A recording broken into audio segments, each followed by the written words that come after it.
Eh oui, vous êtes sur les ondes de Top Pot, votre podcast en français sur la science, l'industrie et la consommation du cannabis. Mon nom est Luc Prévost et j'ai le plaisir de vous recevoir dans un cannabistro virtuel, le Top Pot. Bienvenue chez vous. Top Pot ne donne aucun conseil. Consultez votre médecin, votre pharmacien, votre avocat, votre journaliste préféré, le législateur ou la personne de science de votre choix. Aucun des auteurs, contributeurs, commanditaires, administrateurs, toute autre personne liée à Top Pot ne peut être tenu responsable de quelque manière que ce soit de votre utilisation de l'information contenue dans le podcast. Vous allez bien? Le chanvre est bon par chez vous?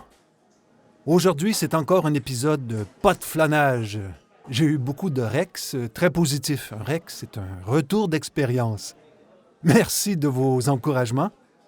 D'ailleurs, cette semaine, en parcourant les réseaux sociaux, je suis parti à rire d'un seul coup. C'est un échange sur un site qui compte plus de 35 000 personnes. Alors, je lis la réponse d'un internaute qui dit, en répondant à quelqu'un d'autre, « Eh bien, c'est une saga pour une autre fois. » J'ai vérifié, cette personne, que je ne connais que sous son nom de compte, eh bien, cette personne écoute Top Pot et l'expression lui a plu. Wow!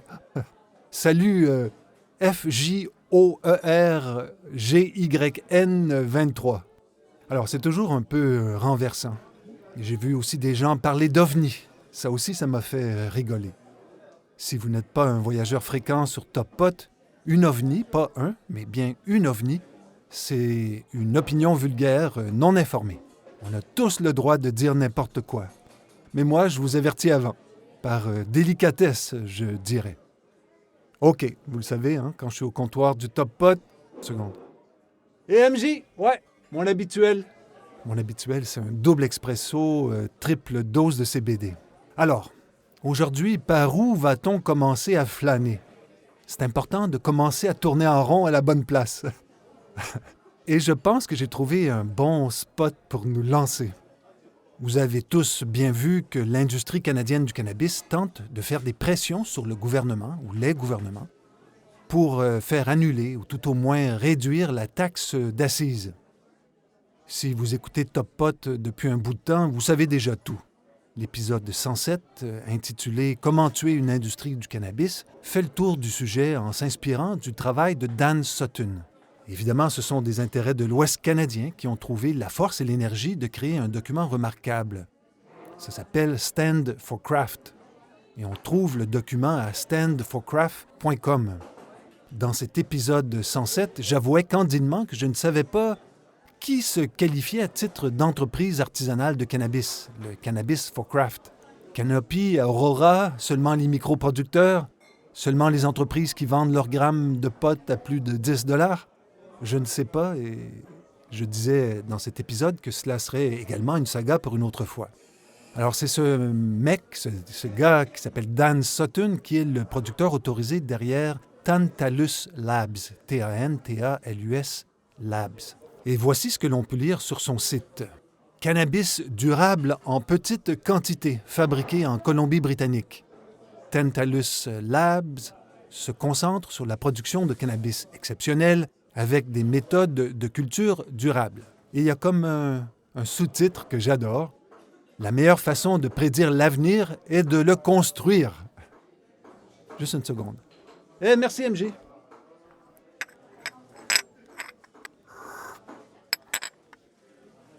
Un petit peu d'eau. J'ai amené ma bouteille.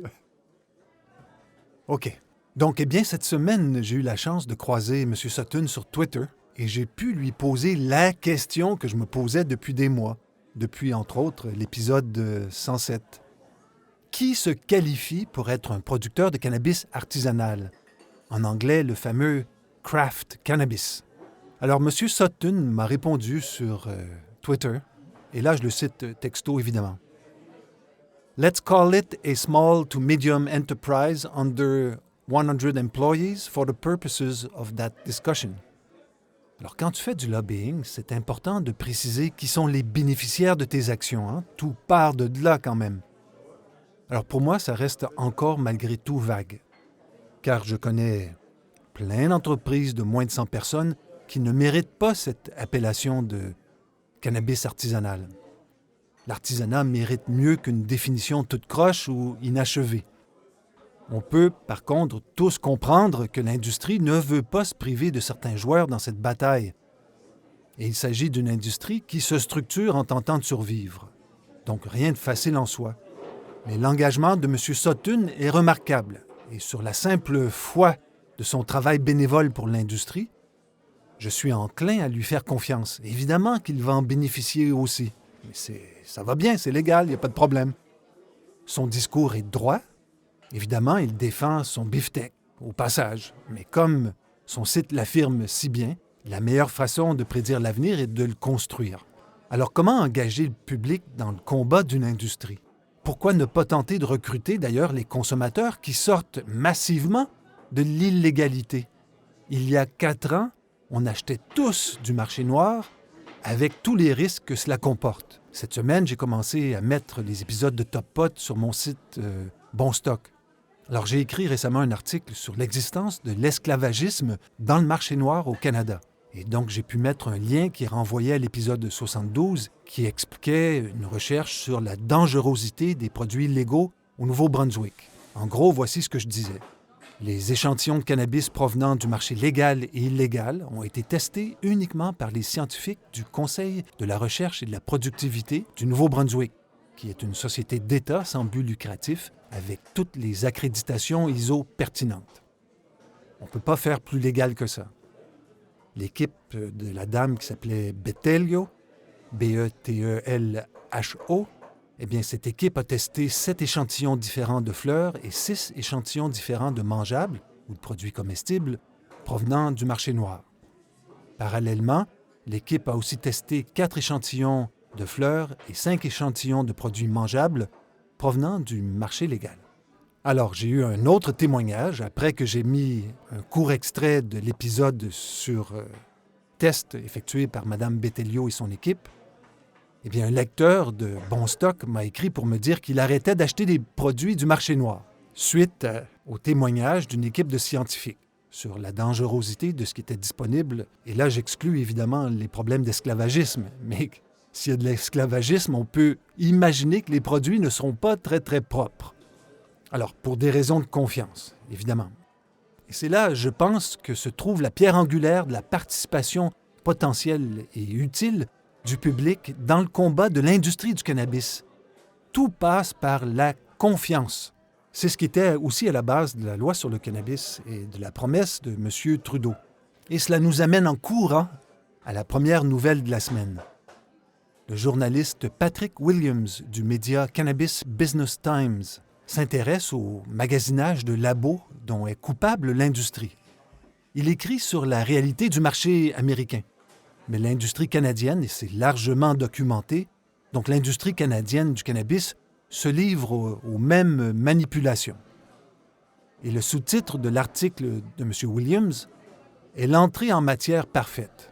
Selon les experts en matière de tests et de conformité, les pratiques frauduleuses pourraient nuire à la confiance des consommateurs.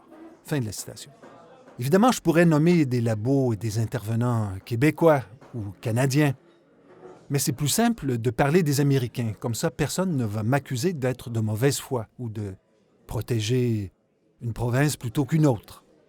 Je constate, et ce n'est pas un aveu, car tout le monde peut le voir aussi clairement que moi, que de plus en plus de producteurs autorisés prennent position publiquement contre leur compétition.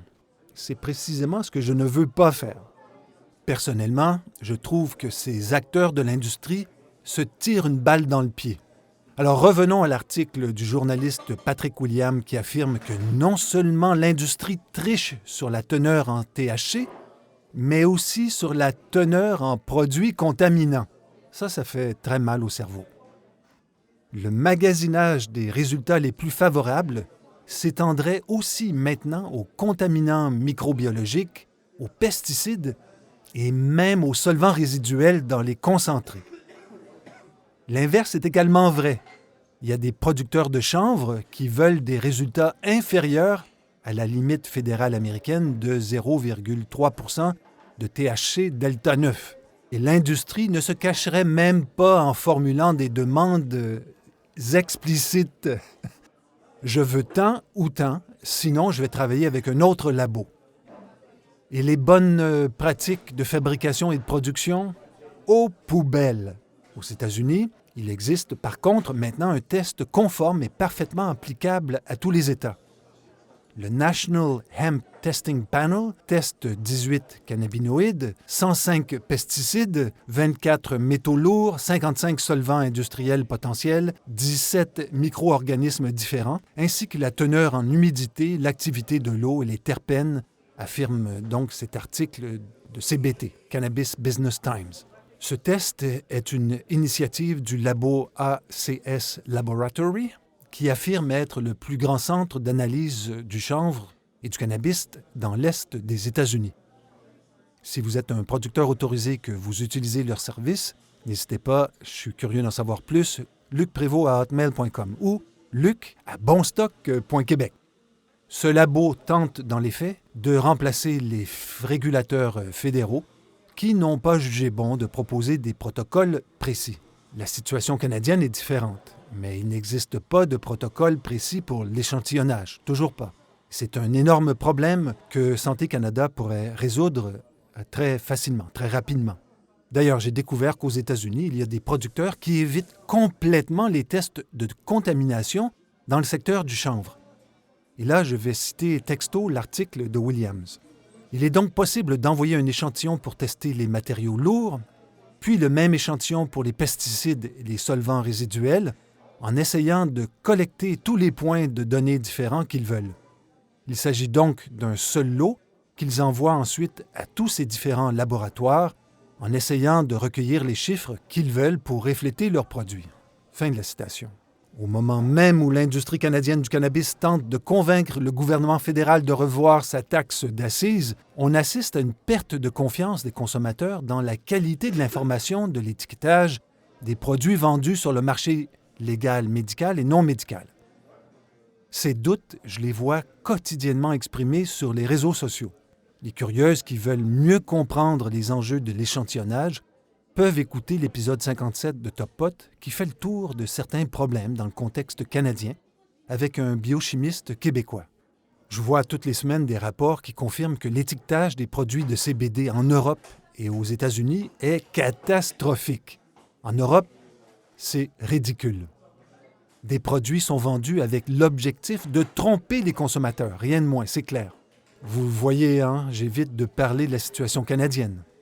Mais j'entends toutes les semaines des producteurs autorisés se plaindre, en public et en privé également, de ce magasinage de laboratoire. Ces PA, producteurs autorisés, se plaignent d'une compétition qui triche. Ils ont raison, mais le lien de confiance entre le consommateur et l'industrie, qui est la raison d'être de la légalisation, eh bien donc ce lien s'effrite de semaine en semaine. Les consommateurs, eux, sur les réseaux sociaux, en parlent largement, de plus en plus abruptement d'ailleurs. Si, comme consommateur, je ne peux pas me fier aux étiquettes de l'industrie, c'est une victoire pour le marché noir. Pas de confiance, pas de vrai business. C'est une loi fondamentale des affaires. Dans un autre registre, je relève que je n'ai pas vu un seul article sur les cadres de CanTrust qui ont plaidé non coupables la semaine passée. Mais donc ce sujet n'intéresse personne. Des cadres qui pourraient être accusés d'être une organisation criminelle. Dans le code criminel canadien, quand tu es 3 personnes, tu te qualifies officiellement. Ça prend un peu plus là, mais voici la base pour être considéré comme un groupe criminel. Mais comme on parlait de lobbying, j'ai vu passer une drôle de nouvelle la semaine passée. Le comté de San Diego, la ville en gros, si j'ai bien compris, doit-elle taxer les entreprises de cannabis? Eh bien, par voie de proposition, la proposition A, San Diego demande aux électeurs de décider. C'est intéressant comme point de vue, non? San Diego va demander à ses citoyens de se prononcer sur l'opportunité d'imposer une taxe de vente sur les produits de cannabis. La mesure A ou la proposition A suggère de taxer les recettes brutes des ventes des entreprises de cannabis. Et je précise qu'il s'agit des gains totaux avant déduction des coûts. Ainsi, l'industrie aurait des taux d'imposition maximum pour chaque type d'opération. Et là, je vais citer l'article texto pour aller au plus urgent. Donc, la mesure autoriserait des taxes locales allant jusqu'à 6 % pour la vente au détail, 3 % pour la distribution, 2 % pour les tests, 3 % ou 10 $ par pied carré pour la culture et 4 % pour les autres activités connexes. Les superviseurs du comté pourraient fixer des taux inférieurs à ces limites, mais ne pourraient pas les dépasser. Fin de la citation. Le cannabis médical serait donc taxé à des taux inférieurs et les plants maison qui sont permis ne seraient pas du tout imposés. C'est une bonne nouvelle. On attend toujours la nouvelle de la Cour suprême du Canada pour savoir ce qui va se passer avec les 4 plants maison au Québec. Donc la proposition de San Diego est assez étoffée pour parler d'une uniformisation avec les taxes perçues par les villes voisines. Les recettes escomptées varient entre 3 et 5,6 millions de dollars par an et pourraient financer la construction ou l'entretien de parcs, des routes, etc. Dans l'argumentaire de la proposition, on affirme que ces taxes permettraient aussi de lutter contre les commerces illégaux de cannabis. Et évidemment, les curieuses vont trouver un PDF dans les notes de l'épisode qui expose tous les détails de la proposition. Il y a des gens qui sont contre la proposition A. Ils avancent que rien ne garantit que les nouvelles recettes fiscales bénéficieraient aux communautés visées. L'iniquité à son pire, disent les opposants. Une taxe injuste. Il faut savoir qu'en Californie, les gouvernements locaux peuvent imposer des taxes générales ou des taxes spéciales qui seront obligatoirement affectées à des usages spécifiques. Or, la proposition A est présentée, la coquine, comme une taxe générale. Cela veut donc dire que les gens qui récoltent la taxe pourraient faire ce qu'ils veulent avec. C'est en général ce qui se passe. Évidemment, cette taxe locale serait en surplus des taxes de l'État qui atteignent 26 %. Alors vous qui êtes dans le café avec moi, est-ce que vous aimeriez que le gouvernement vous consulte sur la taxation des entreprises de cannabis? Je dirais que la réponse est non si on se fie à l'absence des débats sur le cannabis à la dernière élection provinciale au Québec. Et si l'industrie a encore des doutes, il est important de rappeler que ce sont les Québécois qui ont élu le gouvernement actuel en pleine connaissance de cause. La CAQ n'a jamais caché son aversion pour le cannabis. Donc, c'est la population qu'il faut convaincre de l'importance d'une industrie du cannabis forte et prospère. Et comment? Par la confiance, il n'y a rien d'autre. Pour l'instant, c'est au Québec que le taux d'acceptabilité du pot est le plus faible au Canada. C'est également au Québec où le cannabis médical est le moins considéré comme une solution, dans les faits. Il y aurait donc des tonnes d'autres facteurs à évoquer, mais cela sera aussi une saga pour une autre fois. OK, on change de rythme et de région. Ça vous tente d'aller flâner en Europe, peut-être?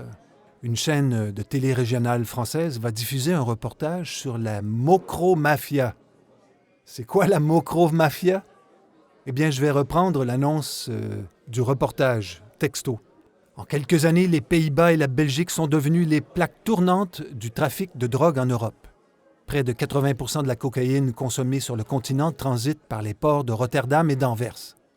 Ce marché a entraîné l'émergence d'une nouvelle organisation criminelle, la mocromafia, essentiellement composée de Hollandais d'origine marocaine. À l'origine, leur filière servait à acheminer le hashish du Maroc jusqu'aux Pays-Bas. Désormais, ils utilisent leur filière également pour la cocaïne, avec des rendements bien plus rémunérateurs que leurs produits à base de cannabis. Et même les cartels d'Amérique latine se sont mêlés à ces trafics. Fin de la citation. Je vais tenter d'écouter le reportage, je vous en reparle. Mais dans l'ordre, disons, mondial des choses, il me semble qu'il n'y a pas de hasard. Et ce reportage arrive au moment précis où le Maroc organise sa production de cannabis pour donner vie à une industrie qui permettrait, entre autres, aux habitants du Rif de sortir de l'illégalité, mais surtout sortir de la pauvreté. C'est un laboratoire privé du Maroc qui a proposé cette vision pour transformer le Maroc en un leader mondial du cannabis. Pas le leader, un des leaders. Déjà, on voit une belle dose de réalisme dans cet énoncé. La domination mondiale, c'est notre truc à nous, les Canadiens, pas aux Marocains, qui voient bien qu'ils peuvent être un des leaders, mais pas le leader. Comme par exemple Canopy, qui voulait envahir les États-Unis la semaine passée, avant de se faire remettre dramatiquement à sa place par certaines institutions américaines. Un rappel à l'ordre formel, disons. Eh bien, au Maroc, c'est ce même labo qui est mis en vedette dans un reportage récent de Arte, la chaîne de télé franco-allemande, qui a fait un topo sur la future place du cannabis dans l'économie marocaine. Exactement le genre de reportage qui devrait faire peur aux industries canadiennes et américaines du cannabis. Donc j'ai pu voir une feuille de route détaillée, une place de choix à prendre pour le Maroc, avec une infographie qui parle de ses atouts, des risques, des faiblesses, des opportunités. Et dans les risques, il y a et là je lis texto, le déferlement non contrôlé des géants nord-américains qui réduirait le Maroc à être simplement un producteur de matières premières. Donc le Maroc identifie les Canadiens et les Nord-Américains d'une façon générale comme pouvant déferler chez eux. Ils ne sont pas les seuls. La France a déjà offert aux Canadiens les meilleures places. Comment? En leur permettant de fournir gratuitement leurs produits dans le cadre de leur expérimentation nationale. Alors, le document produit par le labo privé qui s'appelle Pharma 5 dit ceci. Comme la France a son champagne ou le Japon a son bœuf de Kobe, le Maroc doit créer son appellation d'origine contrôlée, gage de qualité supérieure et de responsabilité écologique et sociale. Alors, le document prend 3 marchés comme repères, Israël, les États-Unis et le Canada. Alors, le constat fait mal, mais il ne surprend personne qui s'intéresse un tant soit peu au marché du cannabis. Alors, on évoque une surproduction, une compétitivité déclinante, des coûts et une qualité à la dérive, des normes GMP pharmaceutiques non respectées et finalement des débouchés, somme toute, limités actuellement. Le Maroc, lui, ne veut pas se contenter de faire du cannabis de terroir, ce qu'il fait depuis le protectorat français. Le Maroc veut aussi dominer la production en bunker et en serre, le trifecta parfait. Si vous travaillez dans des entreprises de génie informatique, par exemple, au Québec, vous savez que le Maghreb exporte déjà ses ingénieurs partout. Des francophones trilingues, au minimum, qui excellent en sciences. Sans attendre la signature du roi du Maroc, on parle déjà du label Made in Rif. Rif, c'est évidemment la région où on produit ce cannabis depuis si longtemps. Et dans ce document incroyable, en couleur, très beau, très bien conçu, avec une belle infographie, on parle d'un trésor à sauver. Alors, c'est qu'il existe un cultivar vedette que l'on veut remettre au centre de la production. Ce cultivar s'appelle le Beldia, B-E-L-D-I-Y-A, et on considère au Maroc qu'il s'agit d'un trésor national à sauver, rien de moins.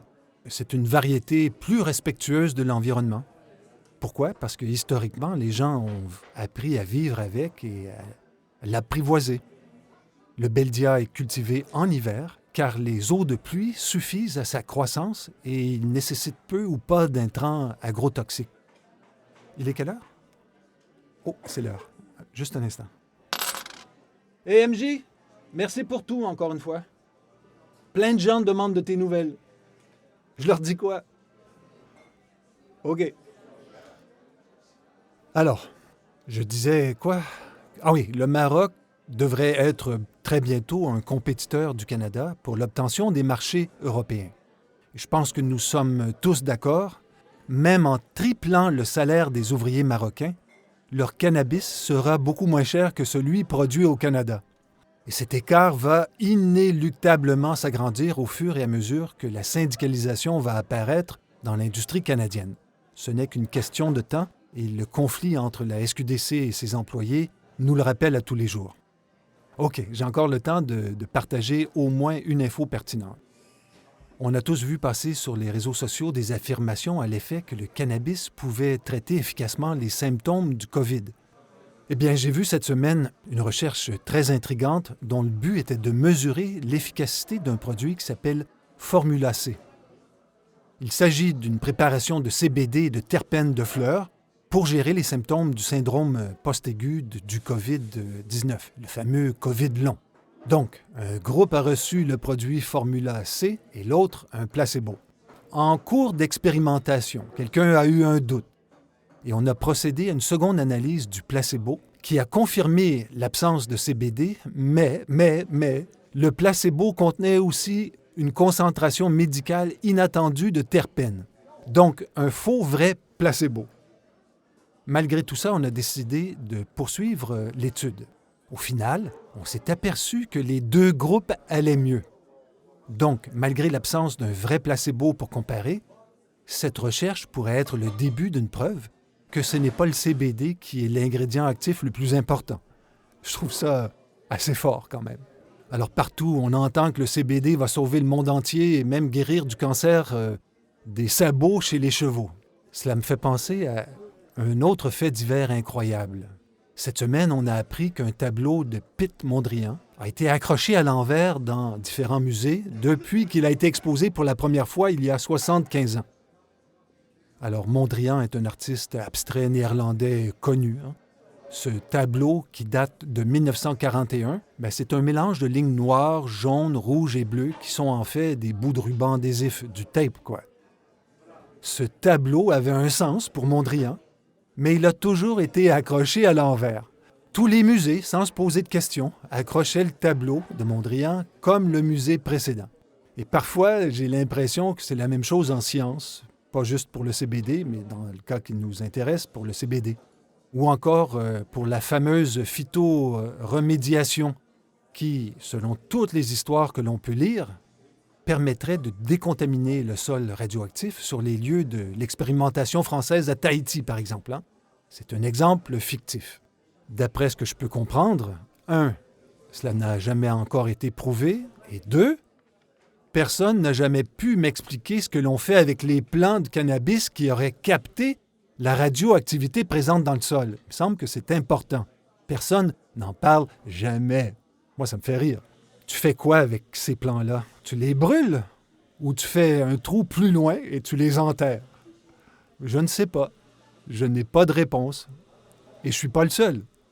Chose certaine, si on transforme les plants qui auraient capté la radioactivité en feuilles de contreplaqué agglomérées de 4x8, j'en achèterai jamais. Pas dans l'état actuel de la science. Faut pas rire, j'en entends dans le fond du café qui rigole, là. L'industrie de la construction s'est retrouvée avec un problème de contreplaqué radioactif il n'y a pas longtemps. Suite à la catastrophe nucléaire de Tchernobyl en 1986, plusieurs pays exportateurs de bois, comme la Russie, l'Ukraine, le Bélarus, la Pologne, la Slovaquie, l'Allemagne, la Finlande et la Suède aussi, eh bien, ils ont vendu ces pays du bois radioactif dans le monde, partout. Et oui, IKEA a admis avoir acheté du bois de ces pays. Mais la société surveille et teste les produits provenant des pays touchés par les retombées de Tchernobyl. Pfiou, on est sauvés. Donc, rien de simple, et ce n'est pas parce qu'on répète une chose depuis longtemps qu'elle est vraie, surtout dans le cannabis. OK, une dernière nouvelle, parce que j'ai le temps, parce que c'est cute. Il y a des gens qui ont commencé à entraîner des chiens pour repérer les parasites qui affectent les plantes cultivées en serre. Le concept est simple, et on se demande pourquoi on n'y a pas pensé plus tôt. Chaque insecte a une odeur propre, et les chiens sont capables de détecter cette odeur. Alors quand tu penses à acheter des drones pour inspecter tes salles de culture, la recherche de petites bébites devient un problème. Alors pour aider toutes les industries qui cultivent en bunker ou en serre, une entreprise de Seattle dans l'État de Washington fait actuellement un test dans une serre de poivrons au Mexique. La compagnie qui veut réinventer la chasse aux insectes nuisibles s'appelle Green Dog Pest Service. Le type de chien utilisé est le malinois belge. Je ne connais pas grand-chose aux chiens, rien en fait. Alors j'ai cherché et j'ai trouvé cette description.